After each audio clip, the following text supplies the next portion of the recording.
Que Dios les bendiga, hermanos. Es un gozo verlos de nuevo, de estar juntos en la presencia de nuestro Señor. Padre Celestial, gracias por la bendición que nos has dado de reunirnos en tu presencia por tu Hijo Jesús, que entró en el verdadero lugar santísimo, el lugar celestial donde moras tú, permitiéndonos que nosotros entremos para adorarte también. Padre Celestial, pedimos que nos llenes en tu Espíritu Santo para entender tu palabra aún mejor, para ver su aplicación a nuestro diario vivir con más exactitud, para que seamos conformados aún más a la imagen de tu glorioso e incomparable Hijo Jesús, porque es en el nombre de él que oramos. Amén. Amén. Hermanos, por favor, abran sus Biblias al Evangelio de Juan. Juan capítulo 1, versículo 14.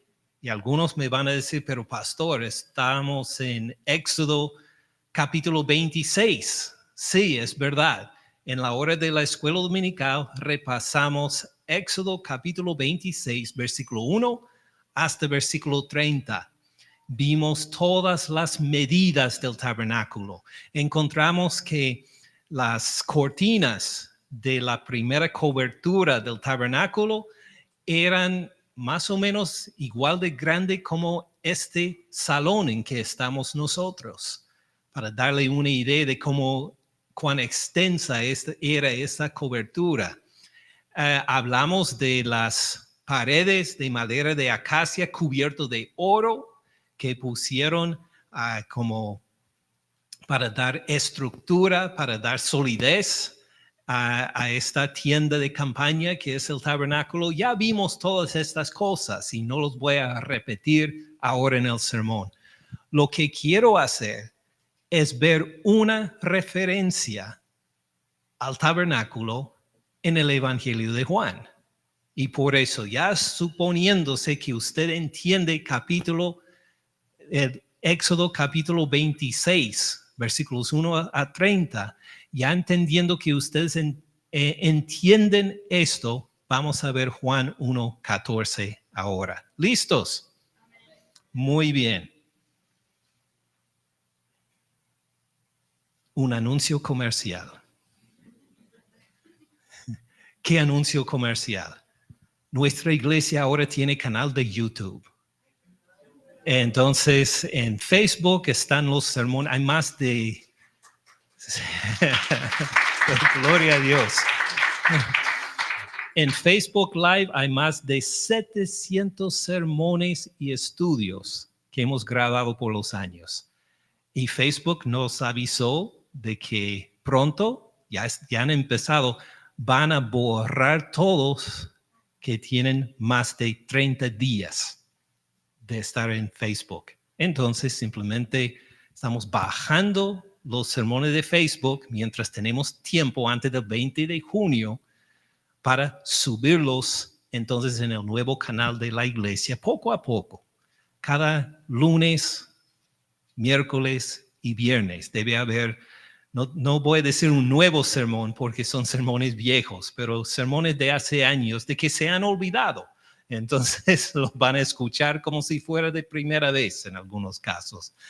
Esto estaremos haciendo poco a poco. Solo busque el nombre de la iglesia y añada algo, como hay tantas iglesias bautistas que tienen fe en su nombre. Si pone en la búsqueda Iglesia Bautista La Fe en Cristo, no vamos a aparecer por ser tan nuevos. Tiene que añadir algo como mi nombre, Ken Keitel, o Auburn, Georgia, o el lugar geográfico o algo, para que salga unos sermones o el canal mismo, y pues espero que sea de bendición para todos. Por favor, suscriban, pongan like y todas estas cosas que dicen siempre en los videos, ¿verdad? Juan capítulo 1, versículo 14. Juan 1, 14. Y aquel verbo fue hecho carne y habitó entre nosotros, y vimos su gloria, gloria como del unigénito del Padre, lleno de gracia y de verdad. Y cuando lo leo rápidamente, no van a escuchar ninguna referencia al tabernáculo, ¿verdad? Podemos leer ese versículo y decir que no hay ninguna referencia al tabernáculo acá. Aquel verbo fue hecho carne, habitó entre nosotros, vimos su gloria, gloria como del unigénito del Padre, lleno de gracia y de verdad. Por eso vamos a verlo pausadamente, palabra por palabra, para ver todo el versículo, para ver que sí hablan hay una referencia acá del tabernáculo. Empecemos con las primeras palabras y aquel verbo. ¿Quién es ese verbo? Sí, sabemos los que hemos leído el Evangelio de Juan, es el Señor Cristo Jesús, pero vamos a leerlo como si fuera de primera vez. Describe al verbo especialmente en los primeros 3 versículos del Evangelio. En el principio, estoy en versículo 1 de capítulo 1, en el principio, pausando un momento, ¿ustedes conocen otra parte de la Biblia que empieza en el principio? Sí, Génesis, capítulo 1, versículo 1, así empieza toda la Biblia. Juan, a propósito, está repitiendo estas palabras para que pensemos de nuevo en la creación en el libro de Génesis. En el principio, ahora en Génesis 1:1 dice, en el principio Dios. Y aquí Juan nos revela más información sobre este principio. En el principio era el verbo. Era el verbo. Ya en el principio, ya existió el verbo. El verbo existió en sí. No estaba en un proceso de evolución, no estaba pues cambiándose, ya era en el principio. En el principio era el verbo y el verbo era con Dios. No simplemente dice el verbo estaba con Dios, sino que era con Dios. Existía Dios y existía el verbo completos. Había una relación entre ellos en que los dos eran íntegros y completos. El verbo era con Dios y el verbo era Dios. A la vez, este verbo tenía toda la deidad que tenía Dios. Había una diferencia entre ellos, el verbo era con Dios, había una diferencia entre ellos, pero a la vez eran unidos, eran uno. ¿Cómo se va a describir esta unidad y diferencia a la vez? Pues incluyendo al Espíritu Santo, ya tenemos la doctrina de lo que se llama la Trinidad, que Dios es un ser en 3 personas. Y las 3 personas no son parcialmente Dios. Estas 3 personas, de una forma difícil de comprender para nosotros, estas 3 personas son Dios, el único Dios. Para describirlo de una forma, de esta forma, nosotros en toda nuestra experiencia reconocemos y entendemos que hay un ser y una persona. ¿Usted son 2 personas? No. Si usted dijera yo soy 2 personas, entonces pues tendríamos dificultades. Se haría una evaluación para esquizofrenia o algo, porque somos un ser y una persona y ya. Pero Dios en su naturaleza, en su esencia, es diferente que nosotros. Él, de una forma más allá de nuestra comprensión, es un ser y 3 personas. Nada de esquizofrenia, todo de divinidad y de gloria que nosotros no podemos comprender enteramente. Y pues esta doctrina se hace a base de muchos pasajes en la Biblia, incluyendo este. En el principio era el verbo. Y el verbo era con Dios, ya existía con su identidad, a diferencia de Dios, como igual que Dios. No solo esto, el verbo era Dios. En referencia al verbo, era en el principio con Dios, en toda su plenitud, en toda su gloria, era con Dios en el principio. Versículo 3. Algunas de las cosas por él fueron hechas. Correcto. Todas las cosas por él fueron hechas. Él era antes de la creación. Cuando llegó la creación, él ya existía. Desde la eternidad existía el verbo. Todas las cosas por él fueron hechas. Sin él, nada de lo que ha sido hecho fue hecho. Él existía desde antes de la creación, todo completo, desde la eternidad. Toda la creación existe por él. Tiene sentido, ¿verdad? Ahora volvemos al versículo 14 para ver qué más dice sobre este verbo. Aquel verbo fue hecho carne. Pues qué sorpresa. Sabemos que este verbo refiere al Señor Cristo Jesús, porque hemos leído el Evangelio de Juan. Pero suponemos que va a decir aquel verbo fue hecho hombre. Aquel verbo fue hecho ser humano. Aquel verbo fue hecho cuerpo. Sí, todo esto es verdad. Pero ¿qué palabra utiliza el apóstol Juan para comunicarnos acerca del Señor Cristo Jesús? Aquel verbo fue hecho carne. Una palabra que sería casi ofensiva para los lectores del Evangelio de Juan. Porque ¿qué escuchamos de él en versículos 1, 2 y 3? Que él era con Dios, que él era Dios, que todo fue creado por medio de él. Estamos hablando de el creador, co-creador con el Padre, con gloria y cosas celestiales, y casi queremos pues responder en alabanza y adoración a Dios.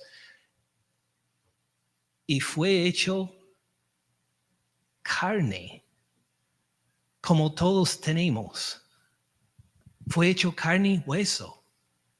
Quiere decir, el Señor Cristo Jesús sudó, se cansó, tenía hambre, tuvo que prepararse una comida cuando tenía hambre y comer. Se sentía sueño en la noche, tenía que dormir unas horas, igual como un recién nacido. Fue hecho carne. Se ensuciaba cuando caminaba en el polvo y se quedaba todo cubierto de polvo. Tenía que bañarse de cada vez en cuando. Esto no se espera del que por quien todo fue creado en el universo. Pero es exactamente lo que nos dice el apóstol Juan. Mira, Cristo Jesús no fue una imagen, no fue una apariencia nada más. Era de carne y hueso exactamente como usted y yo, menos el pecado. Aquel verbo fue hecho carne. Ahora miremos en más detalle este verbo entre las palabras. Aquel verbo ahora refiero al verbo que sigue, fue hecho carne. Y uno lo puede leer y pensar, aquel verbo fue hecho carne, de alguna forma bajó, en el sentido de que perdió algo. Era tan grande en lo celestial aquel verbo que creaba todas las cosas fueron creadas por él y luego fue hecho carne, como de alguna forma perdió su divinidad o algo de su divinidad. Y esto sería una observación falsa. Lo que comunica el verbo acá es que aquel verbo, hablando del Señor Cristo Jesús, añadió algo a su ser, a su esencia. Añadió carne. Es decir, mientras seguía como el verbo, mientras seguía como Dios, añadió algo más. También se hizo ser humano, de carne y hueso como nosotros también. Ahora, esto es bastante importante y tal vez parece un detalle que no importa mucho, en realidad tiene gran importancia. Vamos a considerarlo según una canción que cantamos. No lo puedo cantar yo, no solo porque no canto bien, sino si empiezo a cantar durante el sermón, Facebook va a decir, usted no tiene derechos para cantar este cántico en el sermón. Vamos a poner en silencio todo el sermón ahora. Y no quiero que andemos en esos líos, entonces no lo voy a cantar, pero ustedes lo van a reconocer. Empieza Jesús, Señor de la creación, siendo en forma de Dios, se despojó. ¿Qué palabra sigue después de se despojó? Se despojó. Se despojó. ¿Qué preposición sigue? Se despojó. No decimos se despojó sí mismo. ¿De sí mismo? ¿Seguros? Vamos a ver qué dice la palabra de Dios. Con un dedo en Juan capítulo 1, versículo 14, sigamos a la derecha a Filipenses. Filipenses 2, versículo 6. Filipenses 2, 6. Empecemos con 5 para ver un poco más del trasfondo. Filipenses 2, 5. ¿Todos lo han encontrado? Haya pues en ustedes este sentir que hubo también en Cristo Jesús, el cual, y ahora es la parte donde cantamos, pero no en Facebook, siendo en forma de Dios, y luego una parte que no cantamos en este cántico, no estimó el ser igual a Dios como cosa que aferrarse, sino que se despojó y que sigue. A sí mismo. ¿Por qué algunos dijeron de sí mismo? Así va la canción, ¿verdad? Así escribieron la canción. Se despojó de sí mismo y esta expresión es un error doctrinal. Es herético. Es una herejía cantar con la preposición de después de despojo. Y uno lo leería y diría, pues, ¿cuál es la diferencia en realidad? ¿Se despojó a sí mismo? ¿Se despojó de sí mismo? Hay una gran diferencia, porque si uno dice se despojó de sí mismo, quiere decir que Jesucristo dejó o perdió algo de su esencia, de él quién es. Entonces uno podría incorrectamente escuchar esa canción tal como está escrita y decir se despojó de sí mismo, entonces dejó algunos de sus atributos divinos porque se despojó de sí mismo. Entonces tal vez algunos de sus atributos como la omnipresencia, de que el hecho de que Dios está en todas partes. Cristo Jesús, claro, estaba en la carne, entonces dejó su atributo de omnipresencia, de poder estar en todos lugares. Solo estuvo en donde estuvo su cuerpo. Entonces uno empieza a considerar los atributos de Dios y pensar que Cristo Jesús se despojó de algunos de sus atributos de sí mismo y ya no es Dios, sino un ser humano con algunas características de Dios, vamos a decir, pero ¿cómo va a servir de mediador entre Dios y el hombre si Él no es Dios? Pues al decir se despojó de sí mismo, uno entra en muchas dificultades teológicas, diría errores teológicos. Mientras tanto, si uno lo traduce correctamente del griego de la carta a los filipenses y dice se despojó a sí mismo, Él sigue en su integridad. Él sigue siendo Dios. Y ha dejado algunos privilegios que le pertenecían a Él. ¿Qué privilegios? Pues el privilegio de estar a donde quiera en cualquier momento. Porque se limitó este privilegio. Sigue siendo Dios en su divinidad, sigue siendo omnipresente, omnipotente, teniendo toda la sabiduría, pero se despoja del privilegio de ejercer algunos de estos privilegios y tiene que ser un niño que aprende a leer el arameo y el hebreo y el griego. Tiene que aprender igual como todos los niños. Tiene que comer. Tiene que hacer otras cosas que no pertenece a Dios, que no necesita Dios porque ahora no solo es Dios, sino que es carne también, un ser humano, 100% ser humano, 100% Dios. Así es nuestro Señor Cristo Jesús. Se despojó a sí mismo, tomando forma de esclavo, hecho semejante a los hombres. Sigue siendo Dios, completamente Dios, y a la vez añade a su esencia la carne, que es un ser humano también. ¿Tiene sentido?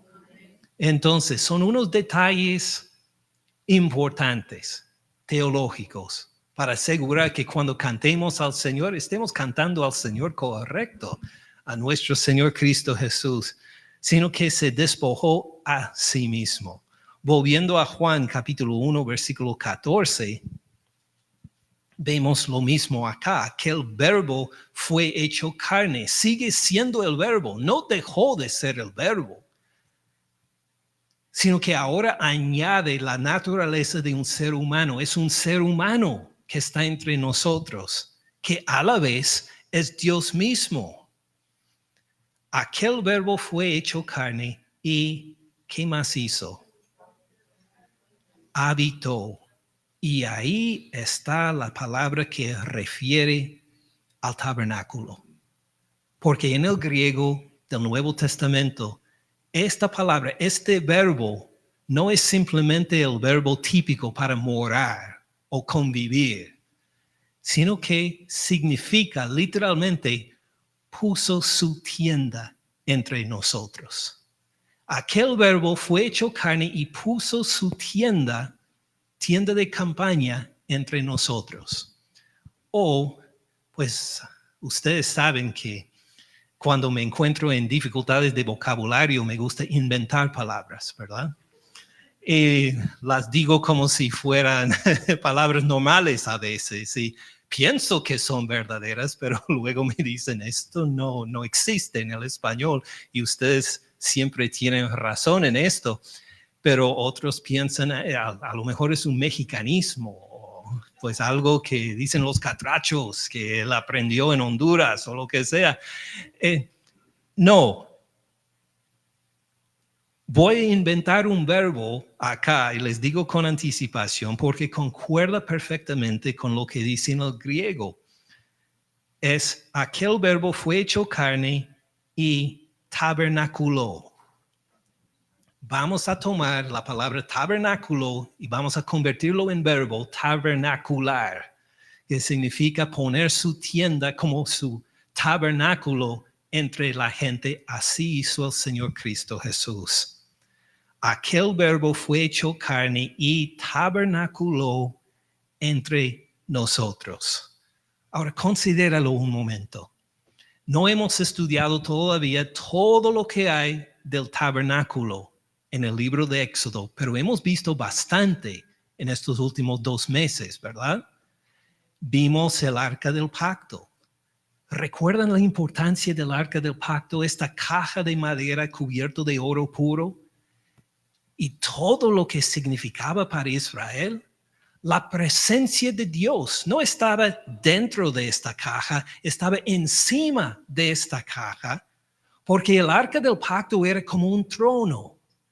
Y cuando cambiaban de un lugar para el otro, era que Dios estaba sentado en su trono, gobernando sobre el pueblo de Israel y sobre todas las naciones.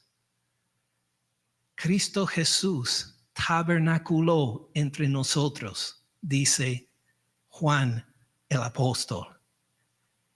El que estaba en el trono, en el tabernáculo, estaba en carne entre nosotros. Nosotros, como dirá en primera de Juan, nosotros lo palpamos. Como que es verdad. Es el Dios del universo.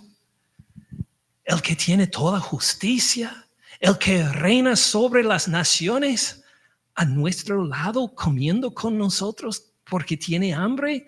Y casi como el apóstol Juan le pone la mano para decir, sí, es Dios mismo. Aquel verbo fue hecho carne. ¿Recuerdan lo que significa el arca del pacto para Israel en el libro de Éxodo, que fue el lugar donde Dios hablaba con la gente? ¿Recuerdan? Moisés iba a estar frente al arca del pacto para escuchar la palabra de Dios, para comunicarlo a los otros. Igual hizo el Señor Cristo Jesús en su carne. Cuando escuchaban las palabras de Jesús, no eran simplemente las palabras de algún sabio, de algún filósofo. Eran las palabras de Dios mismo que nos habló. Él tabernaculó con nosotros. ¿Y cómo respondía la gente al arca del pacto? ¿Recuerdan? Se dieron cuenta de que hacia esta dirección podemos levantar nuestras peticiones hacia Dios y Dios va a escuchar porque Él está presente encima del arca del pacto. ¿Recuerdan? ¿Y qué hacía la gente con el Señor Cristo Jesús? Sana a mi hija, por favor. Sana a mi suegra. Por favor, ten misericordia de nosotros. Por favor, danos algo de comer, Señor Cristo Jesús. Y el Señor Cristo Jesús respondía una y otra y otra y otra vez, sanando a la gente, resucitando a los muertos, multiplicando los pececillos y los panes, haciendo un milagro tras otro, simplemente porque la gente le pedía y Él por compasión la escuchaba.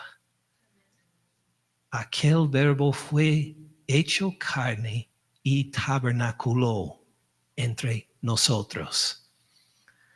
Recuerdan también los panes de la mesa de los panes de la proposición, que representa la provisión de Dios para Israel.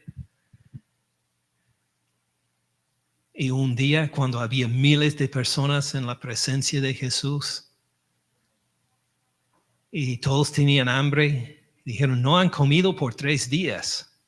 Imagínense cómo estaríamos todos nosotros después de 3 días sin comer.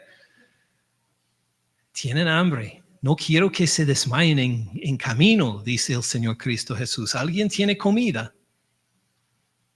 Sí, a este joven que trajo un almuerzo de unos panes y pececillos. Pero imagine cómo van a dar de comida a tanta gente. ¿Y qué hizo nuestro Señor? multiplicó la poca comida que había, para que todos se quedaran satisfechos con varias cestas de sobras para los discípulos después. Aquel verbo fue hecho carne y tabernaculó entre nosotros.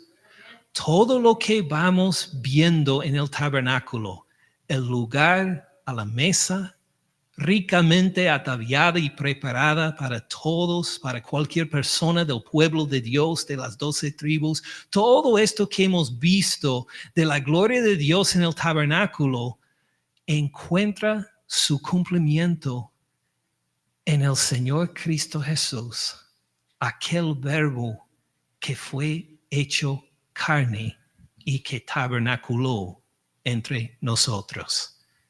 ¿Tiene sentido? ¿Ven las conexiones? Amén. Hay muchas más, pero no voy a demorar mucho en contar cada una. ¿Cómo se puede resumir todos estos privilegios en unas pocas palabras? Todo lo que vimos del arca del pacto, del candelero, de la mesa, de los panes, de la proposición, del tabernáculo mismo y sus coberturas de tanto oro y todas estas cosas que hemos visto los últimos 2 meses, y todavía hay más por ver en los próximos domingos. ¿Cómo vamos a reunir todo esto en unas pocas palabras? Todos estos privilegios, ¿qué diríamos? Pues el apóstol Juan nos dice, sigamos leyendo. Aquel verbo fue hecho carne, habitó entre nosotros y vimos su gloria. Y la palabra que utiliza acá, traducido vimos, no es el verbo más simple o más típico para ver en el griego. Es otra palabra que significa mirar con atención. Igual como cuando usted mira su programa favorito, su película favorita, está mirando una pantalla, ¿va a estar distraído mirando otra cosa? O el partido de fútbol de tu equipo favorito que está en el campeonato, ¿va a poner atención a este partido? Sí. Excelente respuesta. Sí, no hay que pensarlo 2 veces. Así es la clase de ver que expresa esta palabra en el griego. Vimos su gloria. Estábamos atentos. No solo que pasó y otro día se nos olvidó. Estábamos examinándolo. Casi como una película favorita. Mirándolo y vimos su gloria. ¿Recuerdan otra persona en el libro de Éxodo? Una parte que no hemos visto todavía. Una persona que se atrevió a pedir a Dios, muéstrame tu gloria. Moisés, el profeta Moisés, en intercesión para el pueblo de Israel, se atrevió a pedirle a Dios, muéstrame tu gloria. Y Dios le dice que sí. Pero que nadie puede sobrevivir una vista directa de su gloria. Entonces lo iba a esconder en una peña para que viera. Iba a poner su mano sobre los ojos de Moisés para que pasara delante de él y luego que Moisés viera parte de su espalda, ni su gloria entera. Fíjese lo que dice el apóstol Juan. Vimos. Examinamos directamente. ¿Qué vimos? Su gloria. Lo que le fue permitido a Moisés, solo apenas, solo en lo poquito, para que no fuera consumido por la santidad de Dios, vimos nosotros directamente, porque aquel verbo fue hecho carne y tabernaculó entre nosotros. vimos su gloria, vimos la gloria de Dios, la gloria de que hablaban nuestros antepasados, de la columna de fuego de noche, de la columna de nube durante el día. Vimos esta gloria en carne, en un ser humano, porque aquel verbo fue hecho carne y tabernaculó entre nosotros. Gloria, ¿cómo se va a describir esta gloria? Gloria como el unigénito del Padre. Varias cosas hay acá. Primero, unigénito, el único, que no se puede comparar a Moisés y a Jesús y decir que son iguales. Que no se puede comparar David, el rey David y Jesús a decir que a veces gana David, a veces gana el Señor Cristo Jesús. No, este Jesús es el único, el unigénito, el único Hijo de Dios. Nosotros somos hijos de Dios por adopción. Él es Hijo de Dios por esencia. Gloria como el unigénito. ¿De quién? Qué interesante, porque ¿qué nombre o título le han dado a Dios hasta ahora en el Evangelio de Juan? En estos 14 hasta el capítulo 13 han dicho Dios. Dios, que es verdad, Él es Dios.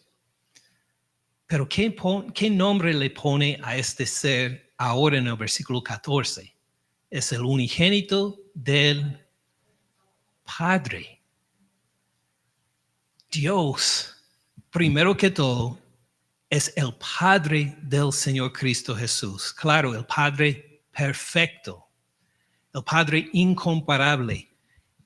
¿Y cómo es en relación con nosotros que tenemos fe en el Señor Cristo Jesús? ¿Será que este Dios es nuestro Padre también?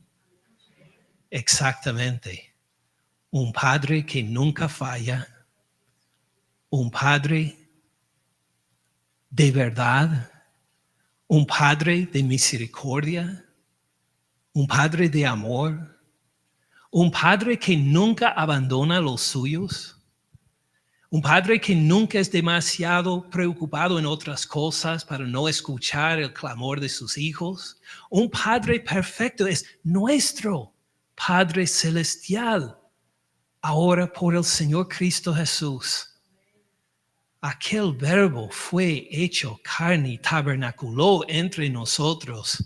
Y vimos su gloria, y su gloria fue distinta, diferente que cualquier cosa que nuestros antepasados experimentaron. Fue la gloria como el unigénito del Padre. Y no puede parar de hablar de esa gloria, Juan. Él experimentó esta gloria y no puede dejar de hablar de la misma. Será como nosotros cuando pasamos por una experiencia que pensamos que es inolvidable y que queremos anunciar a todo el mundo. Así hace el apóstol Juan acá porque ha visto la gloria de Dios mismo, de aquel verbo que fue hecho carne. Entonces tiene que buscar otra manera de describirlo para que comprendamos lo grande y maravilloso que es esta gloria. Gloria como el unigénito del Padre, lleno de gracia y de verdad. Este Señor Cristo Jesús, aquel verbo que tabernaculó, cuando nosotros lo vimos lleno de gracia, del favor inmerecido de Dios, lleno del favor inmerecido de Dios que derrama en abundancia sobre los suyos simplemente porque quiere bendecirles y por ningún motivo más. Cristo Jesús era lleno de gracia y de verdad. Cristo Jesús nunca va a mentir, nunca va a engañar, nunca va a decir una cosa para luego hacer otra cosa. Cristo Jesús es lleno de gracia y de verdad. Vimos la gloria de nuestro Señor Cristo Jesús, de aquel verbo que fue hecho carne, igual como nosotros, pero sin pecado, que vino para que nuestra relación con Dios cambiara, para que nuestro pecado fuera removido, perdonado, eliminado, para que la ira justa de Dios contra nosotros por nuestros pecados fuera propiciada. ¿Recuerdan una de las partes principales del Arca del Pacto de que leímos hace unos domingos? Están los querubines, está claro la caja de oro, están las tablas del pacto dentro de la caja. ¿Y qué hay encima? ¿Qué nombre dieron a esta tapa que cubría el Arca del Pacto? ¿Recuerdan? El propiciatorio, porque es el lugar donde el sumo sacerdote una vez por año ponía la sangre para propiciar, para apaciguar la ira justa de Dios por sus pecados. Y Cristo Jesús, el que tabernaculó entre nosotros, es la propiciación perfecta y completa una vez para siempre por todos nuestros pecados. Propició toda la ira justa de Dios contra nosotros por nuestros pecados al morir por nosotros en la cruz, al derramar su sangre como la propiciación. La gloria sea a nuestro Dios. Padre Celestial, gracias por permitirnos ver algo de la gloria de tu Hijo Jesús, de poder, junto con el apóstol Juan, ver con atención la gloria del verbo de vida, tu Hijo Jesús, que fue hecho carne y que tabernaculó en ese entonces. No solo esto, sino tu Hijo Jesús que va a volver por nosotros para recibirnos eternamente, con quien vamos a tabernacular por todo el resto de la eternidad. Gracias por tu Hijo Jesús, por la sangre que derramó en la cruz. Por favor, Padre Celestial, glorifícate ahora en nuestra celebración de la Santa Cena. Amén. Amén. Hermanos, hablando de la carne de nuestro Señor Cristo Jesús y de todo lo que representa el hecho de que tabernaculó con nosotros, pues vamos a celebrar juntos la Santa Cena, simplemente por fe, declarando las mismas cosas que acabamos de escuchar del apóstol Juan. Si usted ha